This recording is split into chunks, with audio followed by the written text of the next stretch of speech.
The line this season? Will Jake have Tedesco this week? Maxie, the consistent keeper. Ryan Hadley, Australia's next test fast bowler. Timmy, the 2020 SuperCoach champion. And Savs, the Newcastle. Tommy Turbo tragic. Are you ready for some football? We're ready for some football, baby. All right, here we go.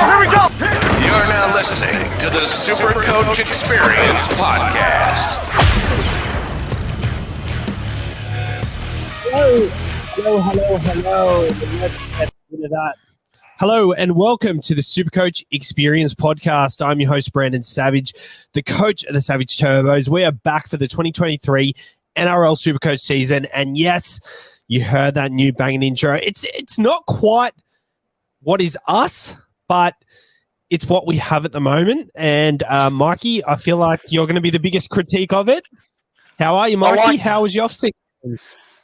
Yeah, it was good. It was not long enough, but I can't believe the NRL season's creeping up on us so quickly. So keen to get stuck in. So the intro, I like the start, but the drop lacks punch. It's not what we normally have. We missed the pound cake, and on top of that, the one last year made by Friendly Fire was pretty good. So it's a good start for now, I guess. Yeah. So obviously, Jake is here as well, coach of Kiss My Behinds, which I assume he's going to retain this year after having a good season last year. Yeah, I think so. And I guess just on the intro, I like how I'm still having to live down the old Tedesco thing from 4 seasons ago. It's still haunting me. It's all I'm known for. Well, Jake's going to keep the same team name. Come on, man. You change each year. You're running out of ideas. That was only because all my players kept disappearing out of the Sharks. So, okay, yeah. Hines finally staying Turn on around. your So, I guess we can stick with it. But we didn't. Last year, Ramian stayed, and your name was Ramian Noodles. So good point. You bucked the Sharks trend, also and they didn't really make any new signings. All got is Oregon Kafusi, so it's a pretty difficult one to make a name out of. So I think I'll just stick with it. State of Oregon. Yeah, that's actually pretty good. I like that. Anyway, as you heard in the intro,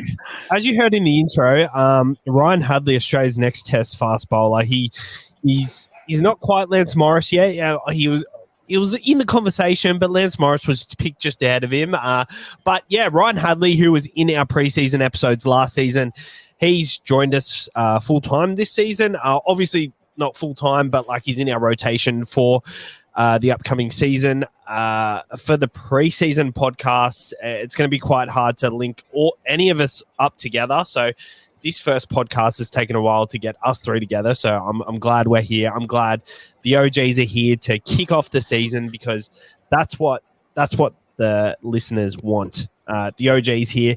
So Ryan's going to jump on board. He's going to be part of that rotation. And I'm looking forward to this season. Mikey. Savs. Team Picker come out not too long ago. What are your first thoughts? At first, I was just it took me actually a week to make a first team where I'm normally straight on it. I've been having a real poor BBL SuperCoach season, so on my standards. So I've been focused on trying to recover that a bit. But it's interesting. The cap went up again and it got confusing. I think my app bugged out because I had the same team and I was down minus 900k. I was like, oh my God, what the hell? So I was like, but then it fixed itself. My team's all right. But it's interesting. I feel like you can build a pretty strong side at this stage, just going off roughly the news we have. The Whisperer and, Clarkey have been doing their best to give us lots of information while the news has been pretty dead. So, it's interesting. I see there's going to be a lot of similar takes. There's going to be, as you mentioned in the song, a lot of middies. So I think I'm going to have to, jump on board with the Magic middies for sure. You're gonna have to come across hot with your Magic midi takes this season, because I feel like there is going to be plenty to talk about. But as said before, when I was speaking about, so really, a lot of the podcasts have started already. which is crazy because this time of year, we're usually the first ones to do it, and we're like the last at the moment. However, the season is closer to starting than it usually is. It's actually going to start the start of March, which is awesome. So we actually have less time to think about what we want to do. Jake, when Team Picker was out, what was your first thoughts as well? Well, I guess the big one was we're waiting for the changes with salary cap, and what was it last week? That was introduced. The cap went up from 10 million to nearly 11.5, which then made all the prices go up. Didn't really change. Like Mikey said, it kind of bugged out some people in terms of maybe rounding in the numbers. Sort of missed out on a bit of money, but it's all going to be the same for anyone. I guess with the NRL season starting, the trials start 9th of February. I think it's 10th of February that weekend. So I guess we've still got another month out, and I guess the team picker for the public, those that don't have gold, should be around Australia Day. Is usually when it comes out every year, but maybe a week earlier because the season's starting earlier. So not too sure on those details, but yeah, about a month out before it really heats up. I think you said trials. It's actually the pre-season challenge now. Yeah, so just so you know, they're trying to make an incentive for the finals and for the trials. Nobody cares. Like, who cares? Like, you would prefer to. I care. You care. Did you see that wicket, by the way, Jason Baradoff to Josh Brown? Yeah, that's good. That's good. Yeah, we're strictly going to be talking about our SuperCoach, NRL SuperCoach for this one. But yeah. Well, I'm keen for the 2 Super League matches. Obviously, as a Penrith supporter, I'm just keen to see a World Club Challenge game live. So, keen for that one. And I don't think the Battle of the Saints is going to be, well, who knows? But, yeah, trials are trials. I know you're not a massive fan of trials, Savage, because it makes you sway one way and another way. And sometimes it's hard to really gauge stuff. I know I was so against. Yeah. No, I was so against the trials last year, and I was open about it. I was like, too many people looking into this, but I've got to give it to the trials. The trials convinced me to get Nico Hines in from the start, and I think you just can't read too much into things. Just see what you see and then go with your gut, because Nico Hines performed well, but people looked too far into it and tried to be cute, being like he can't be a halfback, but he looked good in the All-Stars game, and I think you've just got to go with your gut, really. Like, it could go either way in most scenarios. Yeah, well said. Very good. So we are talking about the hookers today. We've got a bit of news to go through. Firstly, I will touch on the Connor Watson news when we do talk about the hooker that it does impact. But Ryan Papenhuyzen and Tom Trbojevic are going to go over to America to fix their issues. Ryan Papenhuyzen at the start of the season, I don't know if he's going to make round 1. I know we're not talking about fullbacks, but what's your reading on that, Jake? Yeah, it doesn't look like. I mean, I don't think he's even started running yet.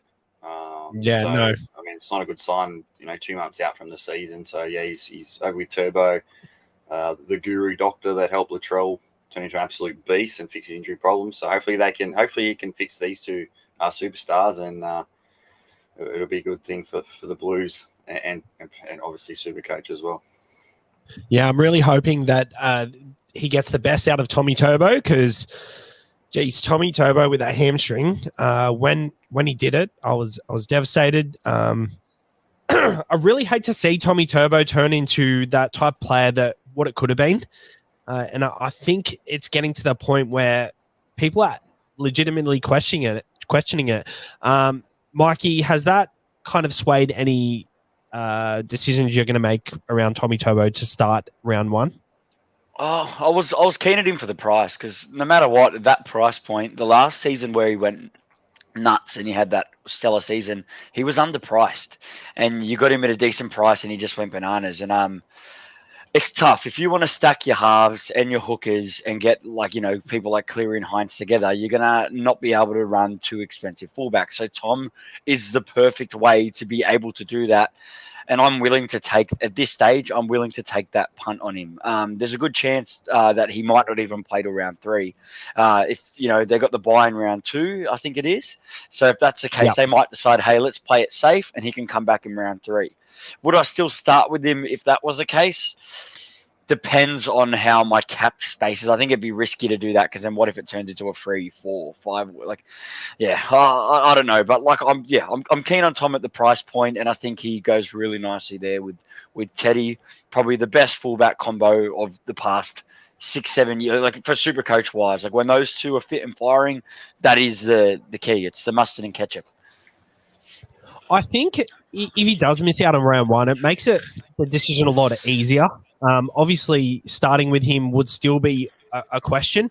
However, I really think that if he does miss out on round one, that's 2 rounds. It'll be easier to miss out on him and choose someone else. And then maybe if you go a Teddy or someone who's going to make some money, you can downgrade to a Tom Trbojevic or something. And if you really are worried about the hamstring and he doesn't play round one, well, then, yeah, there's obviously a way to go about it.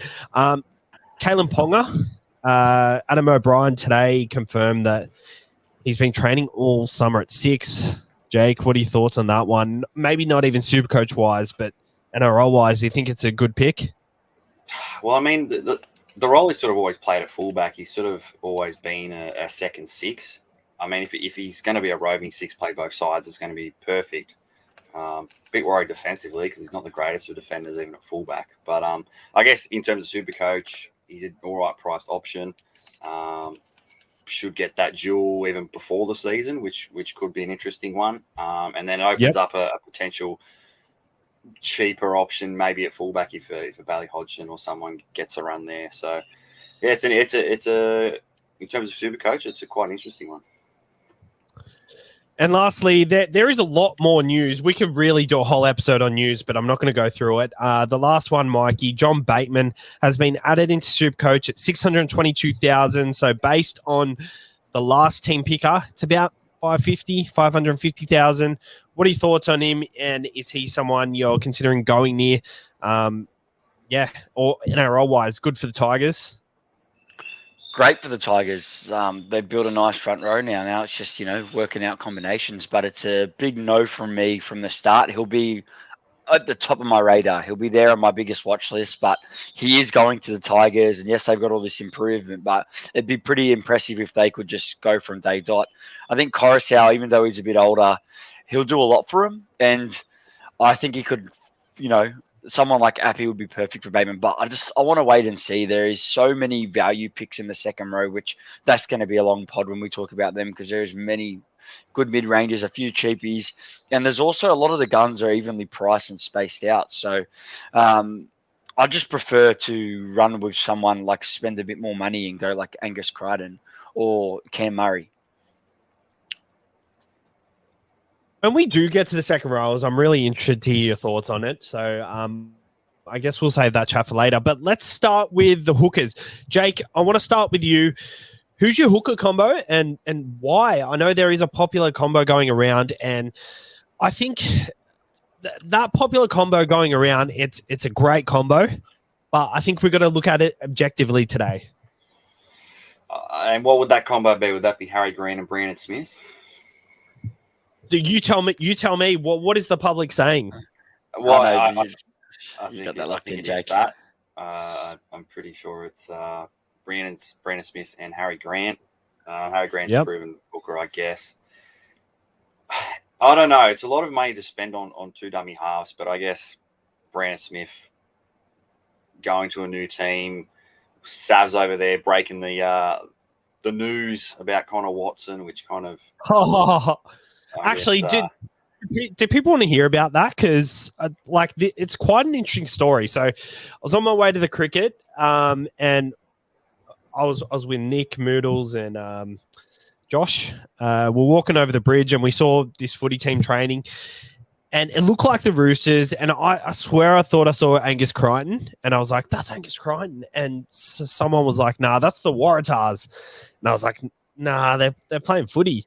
So we stopped and looked for a bit, and then we noticed there was Angus Crichton, and then Sualihi. Bloody hell, he's a huge bopper. He's so tall. And we noticed that there was all these different players at training. Matt Lodge was there. He was looking fit. And it was absolutely pouring rain. They were drenched. They're all looking really in good nick. No James Tedesco to mention though. Hot tip: he's going to start very slow.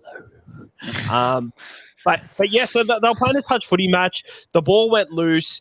Connor Watson grabbed the ball. So I was actually there for the injury. I didn't get it on camera, but straight after I got my phone out as soon as it happened because I knew this is my time to shine. This is my time to break some news for once.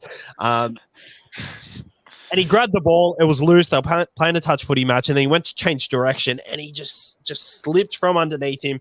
Now everyone went crowding around him as soon as that happened. And then Trent Robinson just gathered the team, and they started doing drills elsewhere. And, they were paying attention to him for a long time, and they carried him off from where he was. So I kind of waited for a bit to confirm that it actually was him and make sure he didn't get up until I reported something like that. But yeah, it was crazy, and a lot of people were there to watch it.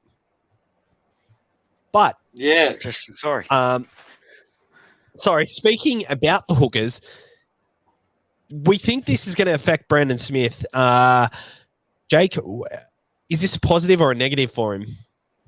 Oh, I think it can only really be a positive. I think Connor Watson. I mean, you're probably going to play Connor Watson a lot more than whoever else they're going to play. Maybe a Turpin. I know the Roosters signed Turpin, so he potentially might be that bench hooker lock that maybe comes on. So I think it is good for Brandon Smith. I think he was in a lot of teams even before the Connor Watson stuff sort of happened. Underpriced due to, I guess, being a bench player last season or playing in the front row. Should see a lot of minutes of the Roosters, so I can see why he's so popular. And I guess he's probably the big one. He's probably going to be the most owned hooker this season. It's a bit ordinary that he's lost his dual status though. Straight away he's lost his second row forward and he's just hooker only. So what about you guys? You think not Harry Grant? I guess Harry Grant as well, but Brandon Smith. Did you say you had that combo? Because you never really confirmed. No. I haven't really decided on my dummy halves. I've had a little play here and there. I've had Harry Grant and Brandon Smith in there. I've had Brandon Smith and your mate Mitch Kenny in there as a cheaper option, then use another starting player elsewhere. But I don't know my combo at the moment. Well, looking at it objectively which is the purpose of today's podcast. Brandon Smith, I actually think it's a negative for him because I think Turpin's going to be the guy to come onto the bench there. And I think Turpin is more likely to start in the number 9 role, and then Cheese is going to come on as an impact player. He could come on and play 9, and then when Turpin comes back on later in the game, this could push Cheats to the 13 because Connor Watson was kind of going to go in that rotation. So I really think they're going to be very tempted to play him in the middle. Is that how you see him, Mikey? Oh, potentially. They could put Hutcho on the bench, who, had a bit of a mixed season last season, but that is also a utility option because he can play in many places. So I think it's only going to be a positive, and I think at that price, there's not too much risk for Brandon Smith because he had a pretty off season. He's gone to the Roosters. That team's only going to be good for him. Yes, he was in a good system in the Storm, but I think some of those players around him will boost him like the other players did when he was there. So, that's my combo at the moment is Harry Grant and Brendan Smith. That's not normally how I like to I don't normally ever spend that much in dummy half. Like usually I take the mid-range option like Brendan Smith and partner him with a cheapie, which would be Kenny or Sonny Luke. But I just think if I do that, then I just don't need to worry about dummy halves for quite a while if it goes the way I think it will. And you can lock that in, and Harry Grant's so much better than everyone else where I've just got to get him because every season I don't start with him. I'm finding all these ways to get him, and I think it'll just be less stress to start with him if you've got all these cheapies. If I need to save money somewhere, I might go down to Robson or someone else, but I'm pretty happy with the Grant Smith combo, and I think it's the best combo you could start with at this stage. I'm really excited to start with the Grant Smith combo. Jake, is there anyone you think you could start instead of Harry Grant? Well, Mikey did mention him, Reece Robson. Me and you absolutely loved him at the back end of last season. Savs, he kind of carried us up the ranks towards the back half. Playing 80 minutes, runs the ball just as much as Harry Grant. I guess doesn't get as much attacking stats as Harry Grant. I guess, does Harry Grant perhaps go backwards with a whole new forward pack that he's going to be around? Probably not, but I think Reece Robson was the one I've kind of always been looking at. since the end of the season last year. What about you, Savs? Do you like him? Yeah, I mean, when the Team Pico first come out, I wrote him off straight away because I'm like, last year it was an anomaly. I know he has the potential, but the fact that when you have a breakout season, it really takes a lot to back it up. But looking here, I mean, he had a breakout from round.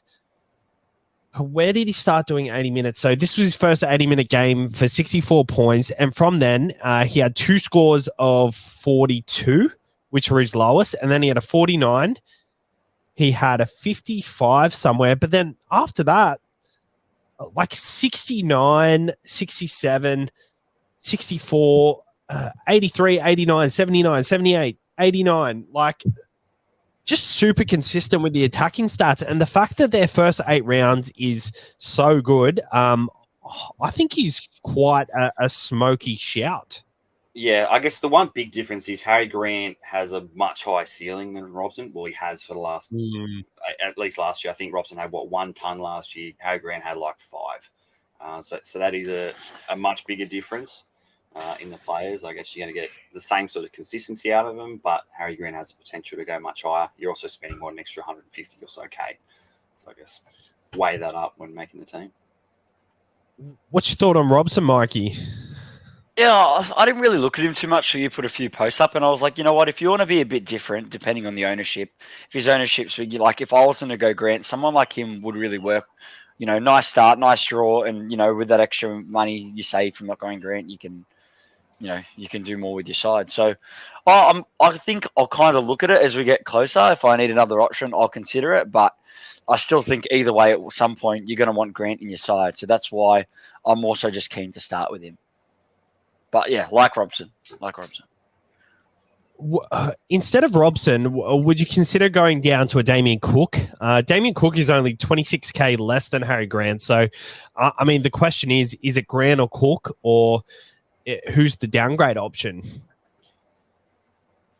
I think those three can kind of put Harry Grant above him, and then Cook and Robson in a tier just below Harry Grant. With, I guess, depending on matchups, form, all that sort of stuff, they can kind of flex in between those two.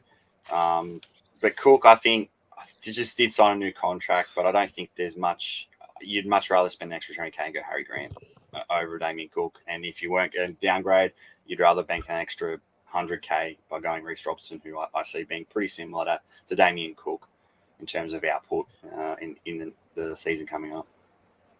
Are you thinking Cook had an uptick in his points last year because of the contract? Oh no, that's a bit too much looking into contract years. I know a lot of players always step up with it, but I think his contract wasn't due to expire until this year, well, after this year. So they've all renewed so this year would have been the contract year then. Mikey, I know someone who is very close to your heart. 666,000. He's gone over to the West Tigers, and Mikey's just got to run off and fix that dog. No, that's all right. I can listen. Okay. It's all right. He's gone over to the West Tigers. NRL wise, I think he's going to make a massive impact on the Tigers. Happy Coruscant. What are your thoughts on him? I know in the games without Cleary last year, he averaged significantly more, but can he do it at the Tigers? I think he can, but is it worth, could you risk that? No, not at all. I think we got to work out what his role is going to be like at the Tigers. At the Panthers, he had a very set role, which worked for him there. And I do expect he'll be one of the senior players there. So I expect him to play kind of a similar role. Because as you said, when Cleary was out, he really stepped up to the plate. And he could be a real point of difference player. But right now, I have no Tigers players on my side. One I'm keen on, but I just want to watch. They're a team I really want to watch. I do think they can improve on last season, even with Brooks and that. I really think this is one of the best sides that they put together in a while. Not saying it's just compared to what they've had. So, definitely think there'll be lots of SuperCoach options to come out of him, but yeah, I just want to wait. But Coruscant, it's a bit of an expensive price to take a risk at him at a club that did so poorly last season. I agree with Mikey. Jake, I 100% agree with Mikey, but what are your thoughts? Is there a world where you can take a punt on him? Yeah, it's a big punt. I don't think he's going to be very highly owned due to going to the Tigers who are ordinary, but he's got such a super coach friendly game where I think it could be more super coach friendly. Well, he's going to have to make more tackles for sure because he's not going to have the King game of Cleary, running the team around. So they're going to make more tackles, potentially more runs as well, I guess.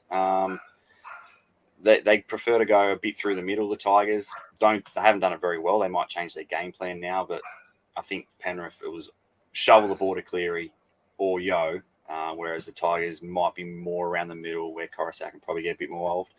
But in saying that, I'd rather go Robson, who's pretty much the same price, who's proven inside, who I think he can definitely, go to another level than what he's priced at based on last year. Because you got to think the first 8 rounds, I guess he's undervalued this season because of the first 8 rounds of last season. So I think there's a tiny bit more value in there.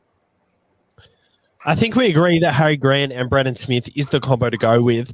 But Mikey, you don't win Supercoach by being vanilla. You've got to be different somewhere. And I don't know if Hooker's the place to do it, but we're trying to give you some options here.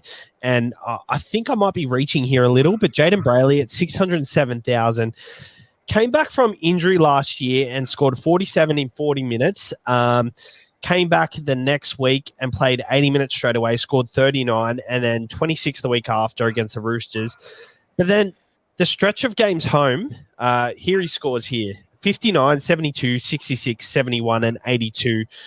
I think with a massive preseason and rehabilitating that injury and how the Knights have recruited with Jackson Hastings, I think he could really get them on the front foot. And, the Safidi brothers are ready to go. I think he could average closer to 80 for the first few rounds. What are your thoughts, Mikey? It's yet again we're going to constantly say this for the dummy half on. It's a big what if, and it's going to take a big punt to do it. But Brayley's not a bad option. I kind of agree with you. A lot of people think the Knights suck. The Knights suck. I think they've recruited as good as they probably can. It's not bad recruitment, and I do think Jaden Brayley was going phenomenal until he had that injury, and he's come back and. I don't think he still was 100% when he's come back. So if he has a really good preseason, he comes back really fit. And if he can start back where he left off, it'd be an interesting one because he'd be a super pod and he could really start really well. I guess if you're willing to risk a trade, you could go someone like him, and it's not going to be too hard to get off him to a Coruscant if he's doing well, or to maneuver to who you need to. Worst case scenario. If you're struggling to find pointy differences elsewhere, maybe you can. I'm pretty sure they got a pretty nice starting draw of the Knights. And I guess this season, the big thing which we haven't mentioned, which is the obvious, is the rule changes. Not the rule changes, mainly, the game's changed. We got the extra rounds. The buys are back how they are. And we've got a buy to deal with each week, which is it the first time we've had that for Supercoach? I don't think Supercoach was around. I mean, maybe old school days. I can't remember. You've been playing for a long time. I can't remember 10 years ago. Yeah. Yeah. So what was it? Titans came in what, 09, 08? Which is more than, it's 13, 14 years ago. If we can get that stat up. But either way, since we've been good at Supercoach, we haven't had to deal with the buy. So you need to worry about the buys this season. So that goes into who you think about getting, you know what I mean? You've got to think one round ahead. Okay, if I'm going to spend all this money on this player and he's not going to be available, does that mean I have that's why you have to go a good second hooker, because if you choose a hooker that's got a buy round early on, and then you've got to say you got Mitch Kenny and he goes absolutely pathetic, which I think he will for Supercoach scoring, then you're stuck playing him for that 1 week. That stuff can be costly. So it's pre-planning's never been so important. Well, it's funny. Someone like Mitch Kenny has a buy round 3, so their price rise won't happen till round 4. So someone like him, you kind of want to get rid of him early if he doesn't hit the ground running, but you won't be able to because you want to wait for that price rise and make it worthwhile to some extent. It's crazy. In my notes, I had, let's talk about this. Let's talk about the buys. We haven't spoken about how this is going to affect it and how we're going to approach it, but we could honestly do a whole podcast on this, and I think we should speak about it. Like, Mikey, what are your initial thoughts? I know when the buys during Origin was a big thing, I always did well because I buy planned. And at the start of the season, I'd always pick one or two players, and one player that comes to mind, Manu Ma'u. I always had him in my side because he was always buy friendly. Eagles played all three. Always played all three, and always played all three. So someone like him was always very handy to my side, and everyone ended up having him by round 13 anyway.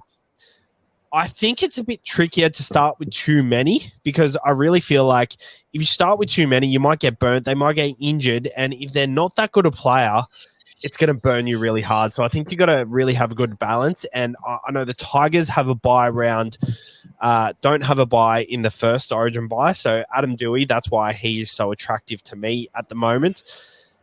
But Mikey, how do you think you're gonna attack it?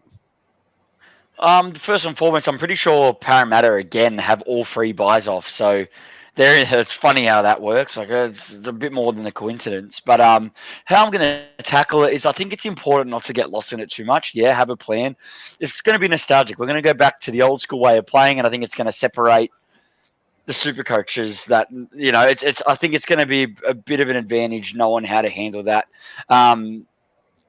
I'm gonna try to, when I pick my side, I'm gonna pick my side thinking of the guys that are on the early bye, but I'm still gonna focus on picking the best possible side that I think will score well, even if it means taking some players that have an early bye and waiting an extra week for a price rise. That could be a good thing. If someone's not going as good as you like, you've got an extra week to decide about them. And on top of that, you can get 25 people that are playing, and you can use that one player as your NPR to use for looping if you need to.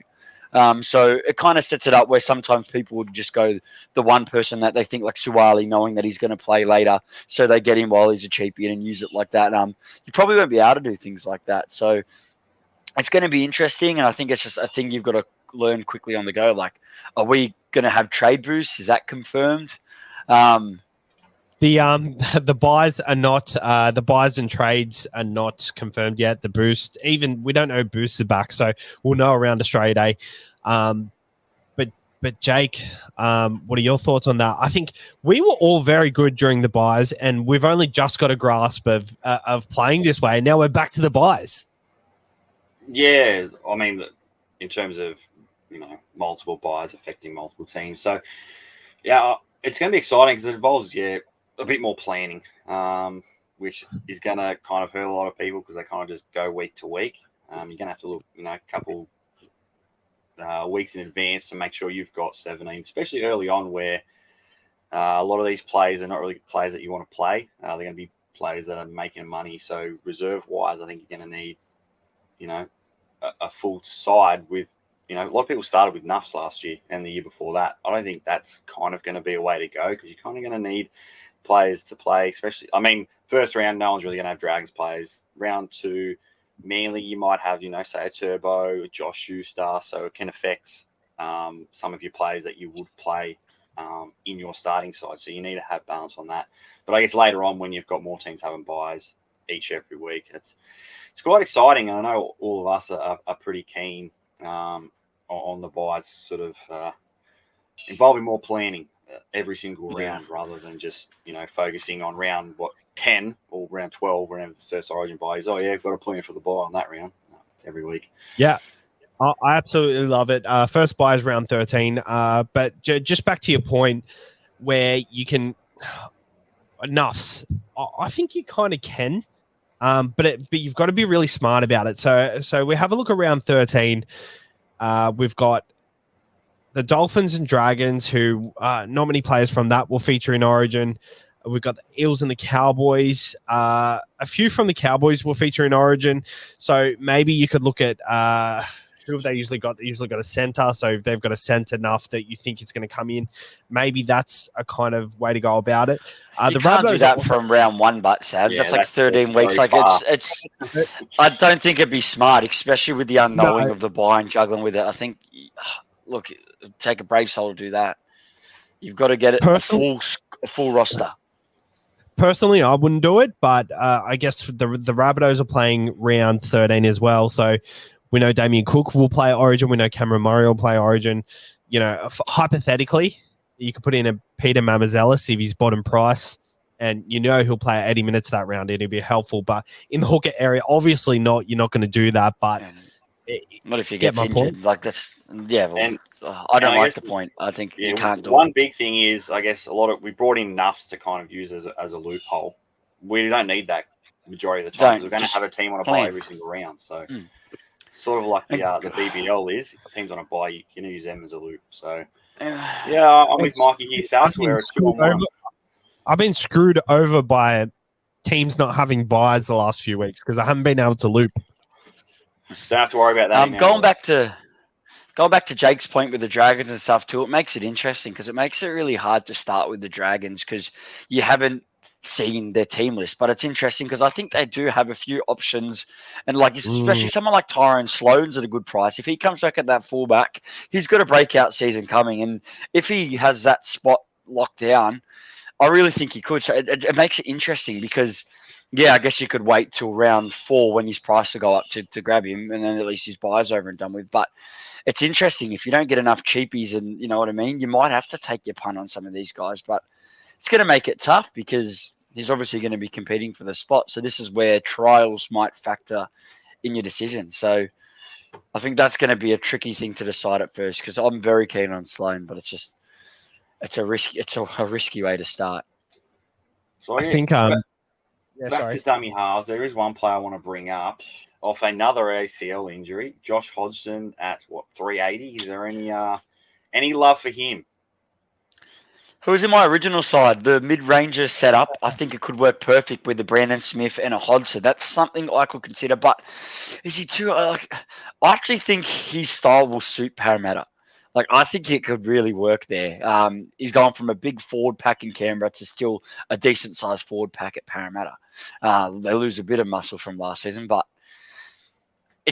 I think if I wanted a double mid-ranger combo, I think that's the combo at this stage that I think makes the most sense. But I don't know. You need some balls to do it. It's a risky one.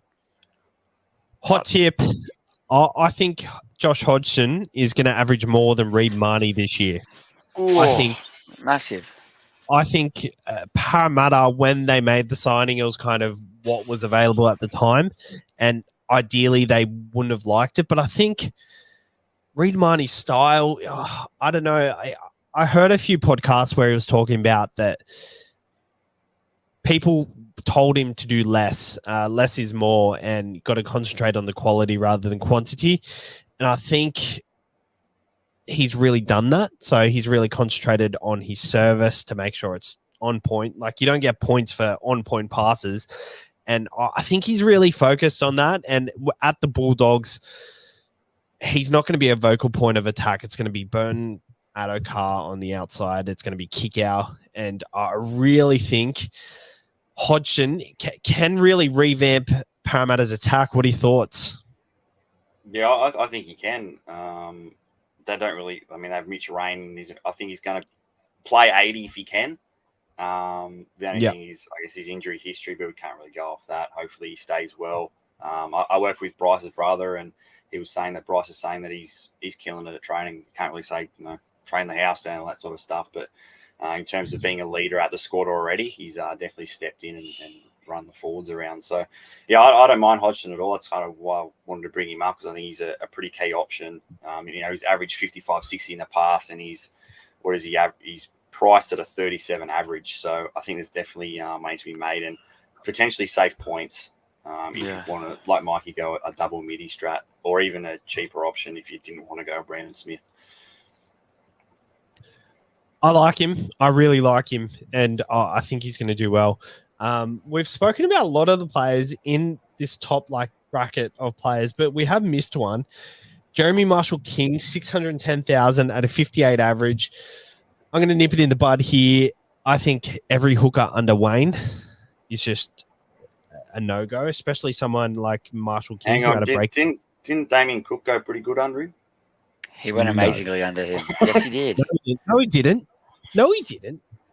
He was there for not just one season. He was there for a couple of seasons. You're telling me Cook had like that many seasons poorly in a row? Yeah, but Cook had his amazing season in 2018. His regression has been since then. And as soon as Wayne left, which was last season was Demetrios first, he had a resurgence. So obviously he was still good and he was still like SuperCoach relevant, but he hasn't been as SuperCoach relevant as he was last year since 2018.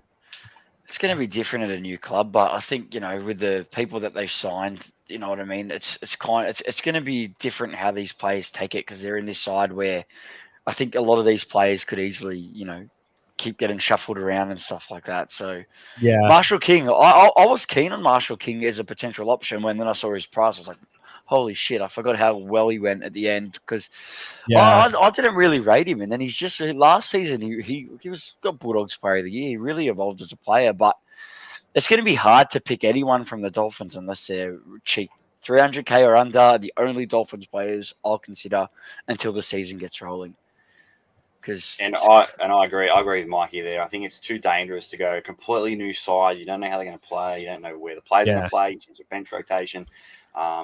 These expensive players, I'd rather go someone from a different team than a Dolphins player. That's for sure. Yeah. Unless, like Mikey said, that they're dirt cheap. Agree. So I'm looking down the list and we've really covered on a lot of people. There's just a couple of more people I want to touch on here. There is one I'm very interested in. I'll be much more interested in him in a few weeks when we talk about it in the second row area, but I will touch on it now because we lack for options. You know who I'm talking about, Jake, do you? Does he play for the Titans? He does play for the Titans. He's available in hooker, but we don't want him to play hooker. We want him to play 13, and that's Aaron Clark. 4 games at 13 last year. 2 of them were off the bench. 2 of them were starting. Played 55 to 60 minutes in every game. 84, 74, 46, and 35. I know that's not great reading. Did he actually play that amount of minutes? That is minutes. That's not great reading, but he looked amazing. And them first 2 games, there was a lot of work in there. What are your thoughts on him, Jake? Yeah, I mean, I didn't really rate him as a hooker because he couldn't really pass the ball. But as soon as he moved to 13, he looked pretty good. He was sort of like a Ruben Cotter sort of player, just tough carries through the middle and had a bit of ball playing about him because he has played a bit of dummy half. So if he does play 13, again, going him will be very difficult because you don't know minutes-wise. With the Titans, you've got Tino there, Fodder Waker, so that you got big minutes for the big men. But I think, yeah, he's definitely a look for me. He's definitely on my watch list. Mikey, Aaron Clark. Yeah, similar to Jake, on my watch list, but I just don't rate the Titans. I don't like their side on paper. Like, I don't think their recruitment was good enough. They struggled last year. What's going to be better this year? And it's going to be the case. I predict Justin Holbrook to be the first coach sacked this year. That's my prediction. I think he might be. He's going to be under pressure. And what he did last year was when things didn't work out, he kept chopping and changing around. And that's why I couldn't trust that. Even if we see Aaron Clark start at 13, how long does that last? That's the thing I'm worried about. He could rotate his forward around, he could do this, he could do that. Like but hey, I could see it work. Like, there are good signs there for the hooker second row. Like, yeah, it's definitely has to be on your watch list. But I don't. Same thing with kind of my Dolphins thing. I don't really want to spend much on the Titans players. I'll just take cheapies only at this stage, or Fafita. He's probably the only expensive guy you're going to look at. Like, you always got to look at Fafita. Yeah, for sure. And last one here, Jaden Sullivan, 319,000. Amona has some off-field issues. This is a tricky one because obviously if anyone starts with him, you're kind of going in blindly. At a similar price range, we've got Tom Starling at 443,000. Again, we don't really know what the rotation is going to be like at Canberra. We think it might be the Wolford-Starling combo again. But firstly, Mikey, Jaden Sullivan. Yeah, interesting you say that one. I think because he's not bottom dollar and he has shown, glimpses that he could be a great player. I think you've got to wait with him. I think you don't know if he's going to make that side. You don't know where he's going to be. It's too much of a gamble. He's someone where he's got the bye. Just that's fine. Don't get him. Let him come back. If he starts, plays 2 games, and bang, there's your round 4 option to bring him in, and he can come in at 5'8" or hooker, or is it halfback? It's one of them. He's He's available at 5'8" and hooker, yeah. Yeah. So, if you're down a second row cheapie, you could move Schuster up to there and he could be a second 5'8", which could be very handy. And then you have someone like Aaron Clark. You got a bit of good rotation moving on there, which is a bit of a weird one. So, yeah, I don't know. Yeah, he's on my watch list. And Starling, unless he becomes an 80-minute hooker, you're not even going to go there. And just one, I know we briefly mentioned him, but we've got to talk about the Panthers hooker combination. They've lost Apathy Coruscant, so there's definitely going to be opportunity there. Whether or not it's going to be SuperCoach relevant, I'm seeing a lot of sides floating Mitch Kenny. I don't know. Is there a chance that Mitch Kenny starts on the bench and Sonny Luke starts at hooker and they kind of do what they did last year? Or do they flip it, go Mitch Kenny? Sonny Luke's very similar to Coruscant, but at the same time, Sonny Luke might not even play at all. And it could be Tyron Peachy and Salmon on the bench, which wouldn't be good, but they're all possibilities. I think it's Sonny Luke's time, and I think if he ends up, I reckon he can outperform Kenny and at some stage take on majority of the minutes because Kenny he does so well at lock for such a little fella.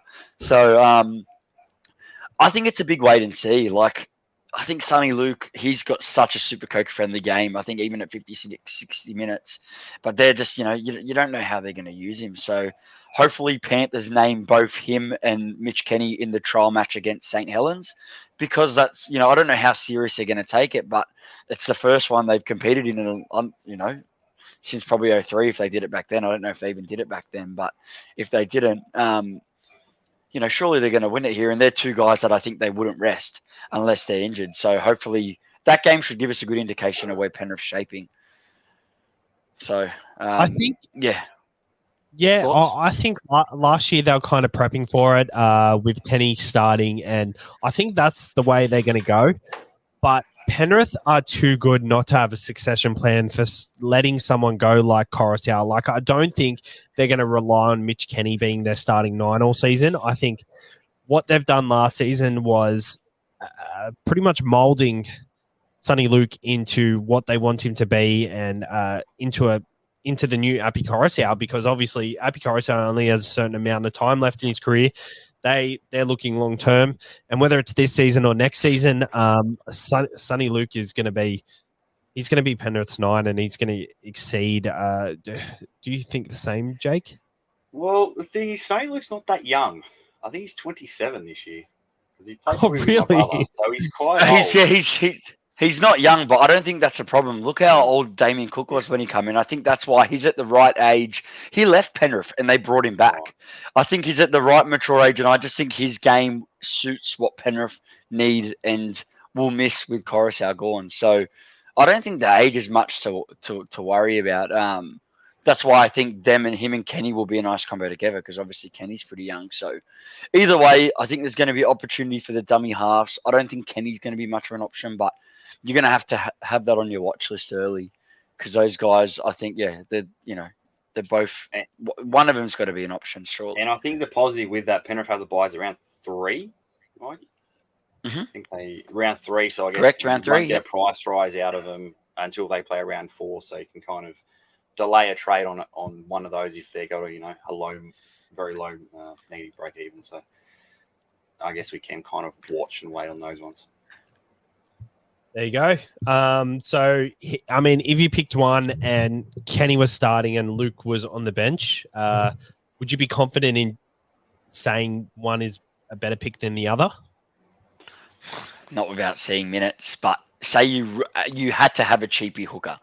You needed one for your side. Then I think right as it stands right now, he's probably the best, cheapest option. And it's not by it's like the littlest of I'm saying options, but there's not really anyone else around that price point. And those stocks would take a huge rise if for some reason he ended up starting. But it's hard to say what the minute distribution is going to be like. There is 2.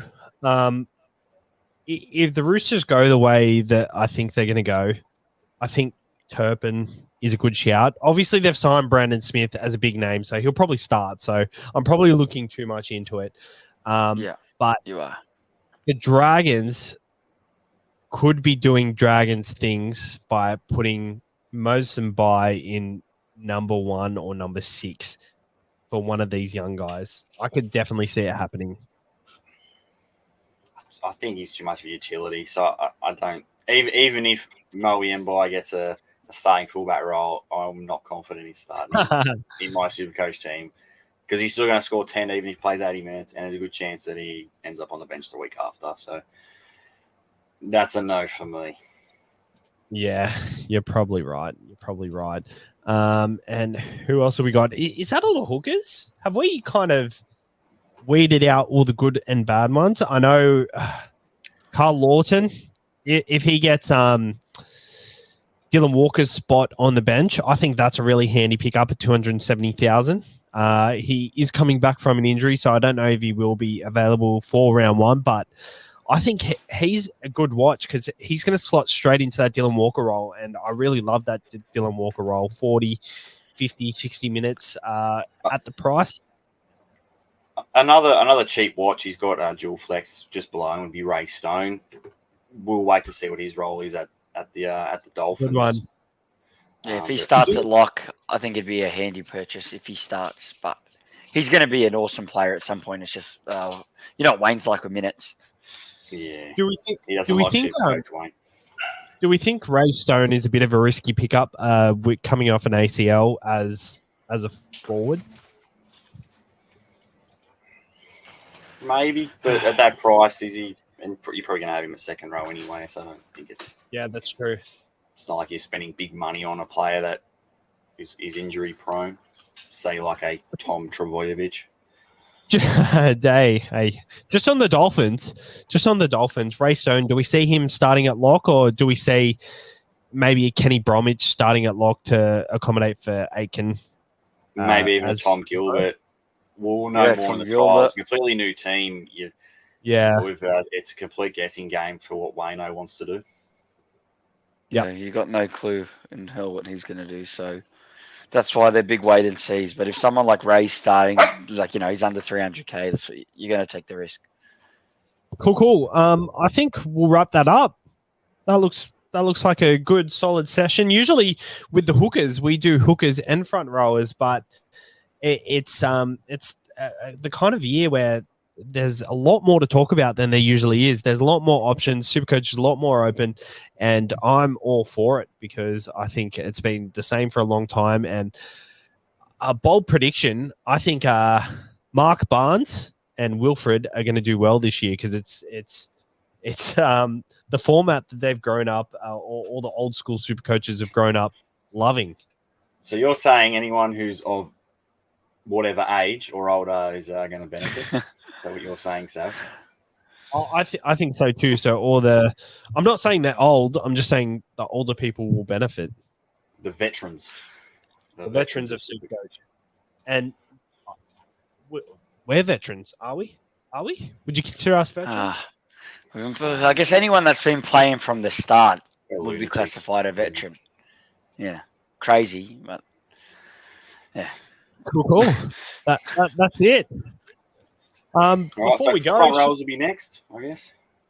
Yeah, front rows will be next. We'll do it next week. I just wanted the first episode for at least some of us to be here, so we'll work with what we got next week, and then we'll go through the front rows. Front rowers, hot tip, Mikey. What do you reckon? Who are you looking at? Oh yeah, I'll be missing next week for the front row one, but it'll be mid ranges. I was keen on Haas and all this Mayo. I don't know if he's going to be good, so I'm going to be going middies in the front row to equate for everything else I'm doing. So I like Safidi early, D Safidi, kind of like looking at Luke Thompson, kind of around that price bracket, kind of just around that price range, and finding two guys around in the 400 to 500k mark that I can plug in there and. Just that can improve on last year, and they're two guys that I think can and have had really high work rates in the past. So, they're a couple I'm looking at. There's quite a few actually, but I think it will be a massive speaking point next week, Jake, just to how to approach it. And I think that is the position where we can capitalize. So cheers, guys, for tuning in. First episode done and dusted. I'm happy to be back. And SuperCoach, it's so close. It's like less than 2 months away.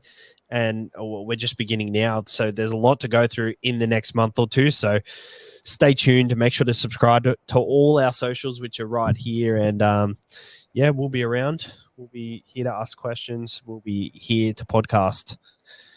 Cheers, guys. Cheers.